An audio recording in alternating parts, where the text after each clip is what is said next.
Hollow Knight is a game that I really enjoyed, enough that I actually want a Hollow Knight tattoo, and of course I'm very excited for Silksong. And you may be asking yourself, why am I not playing Hollow Knight music? Because I'm a basement-dwelling hipster who doesn't want this video to feel like every other Hollow Knight video. Also, I'm just gonna throw this out there before we get on topic. I want them to take as much time as they feel they need to finish Silksong. I have a good amount of faith in Team Cherry's judgment, and I believe that games are almost always best when the developers do what they want with them. Anyway, now that you're 3 sentences into your poorly thought out negative comment that I'm most likely going to ignore, we can get on to topic.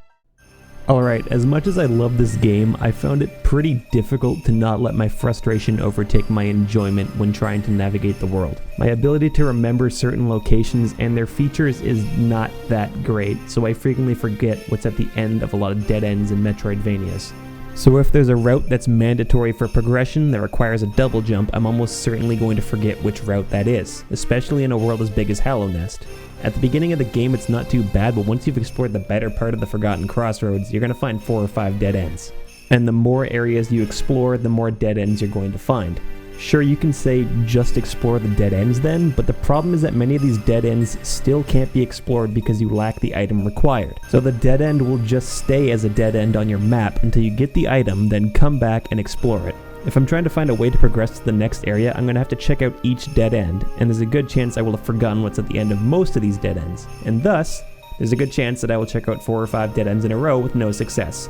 And since the world is so large, a good amount of time will have passed by then, and I will have started to get frustrated. And when I get another item and revisit dead ends, and I still can't explore them because I forgot what's at the end of them, I get even more frustrated. I do, however, understand that this kind of comes with the territory of Metroidvanias, and that some mystery of where to go next is part of the fun. However, when a game becomes too big, the problem gets worse and some people just don't want to deal with it. So I decided I'd give in here and there and look up where to go, and that helped a lot when it came to enjoying the game.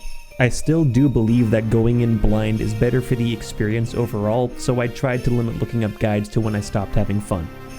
There are pins you can put on the map, but let's be totally fair here, their ability to help is very limited. First of all, there's only 3 colors of pins, 5 later, and they're all roughly the same shape, so you only have color to represent things, unlike Zelda where you have stuff like a gem, a sword, a chest, and a skull, etc. There's not really a good way of reminding you of what exactly is at a dead end.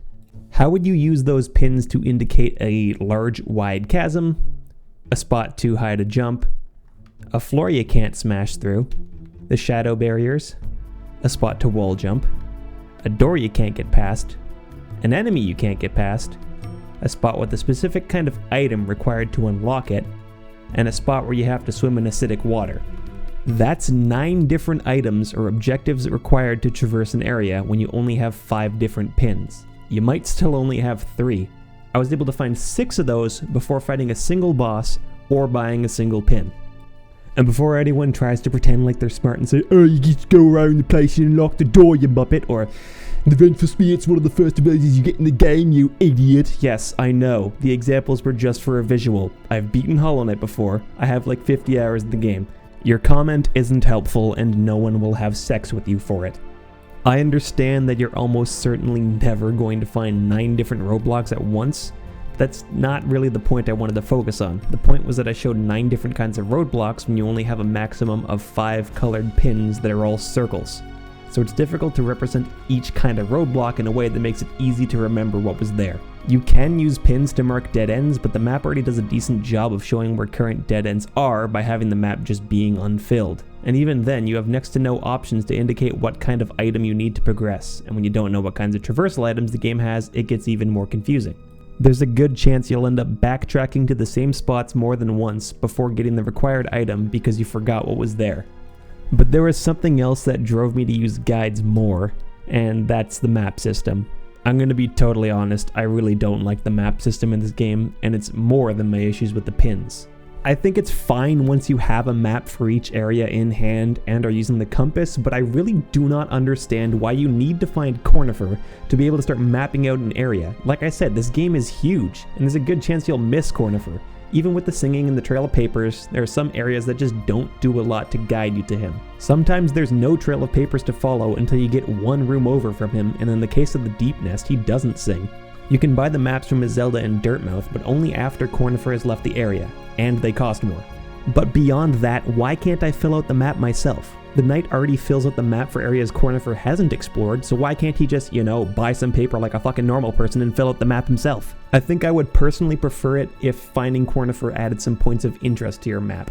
Also, a bit off topic, but I really don't understand the compass taking up a charm slot. It's a non-existent issue most of the time and a mild annoyance when it does affect you. Sure, you can navigate without it, but it's just more annoying.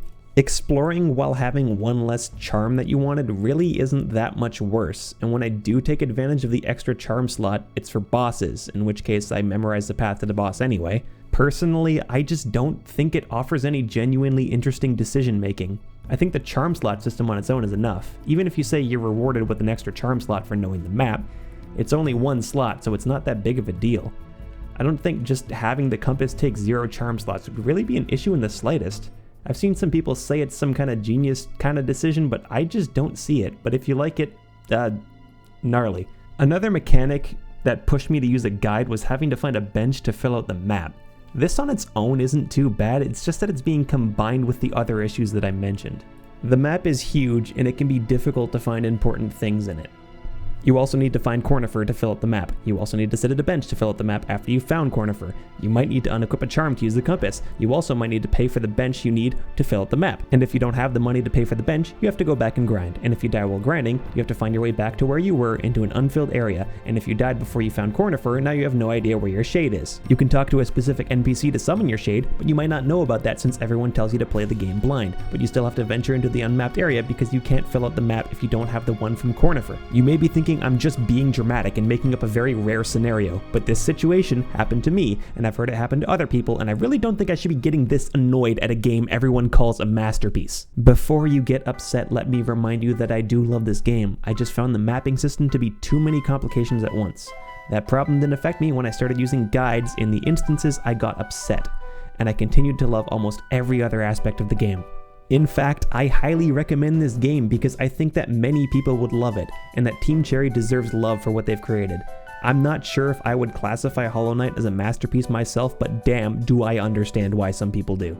But guess what? I can add even more. I firmly believe that when you love a game, you gotta know when it's time to bring out Daddy's belt. You might not be able to find benches easily if you didn't get the bench pin from a Zelda. Same goes with vendors and stag stations and whispering roots and warrior graves. You also need to buy a quill to even be able to fill out the map in the first place.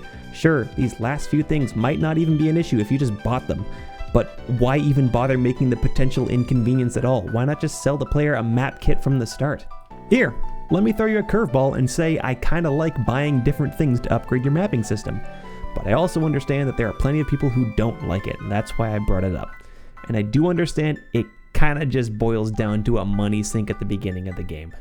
I've seen someone say, ooh, it doesn't make sense to have a magic map that shows you exactly where you are and fills out automatically in this new and unfamiliar kingdom. It doesn't make sense that you need to find a dusty bench with holes in it to draw on some paper. It doesn't make sense that you need to find some guy to be able to fill out a map instead of just buying some paper and doing it yourself. He already does do it himself. I just know someone is gonna say, oh, well, he draws on his lap when he sits at the bench. Dog, have you ever tried drawing on your lap before? You can't draw anything neatly. I would not use my lap for something as precise and important as a map. I'd sooner use a random flat rock, and don't tell me the rock is dirty. Some of the benches are literally dead bodies. Some of them are at the back end of Deep Nest and covered in webs. You can't tell me a random rock is any worse than that.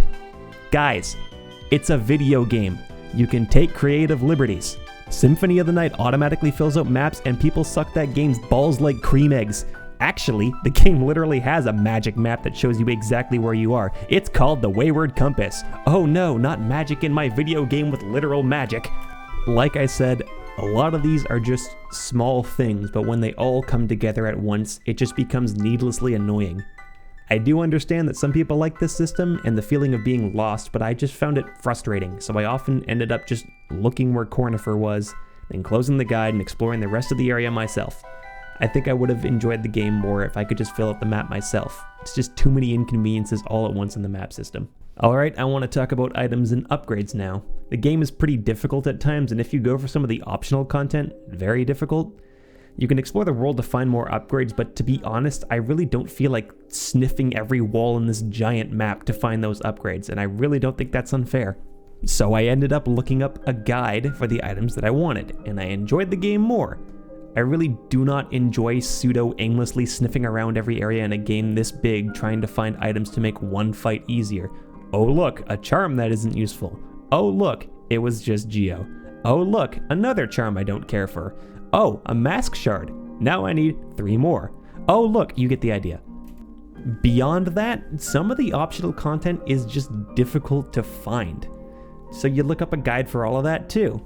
I've seen this trend of people shaming others for looking up guides. Look dude, I paid for the game. Twice actually. I have it on Switch too.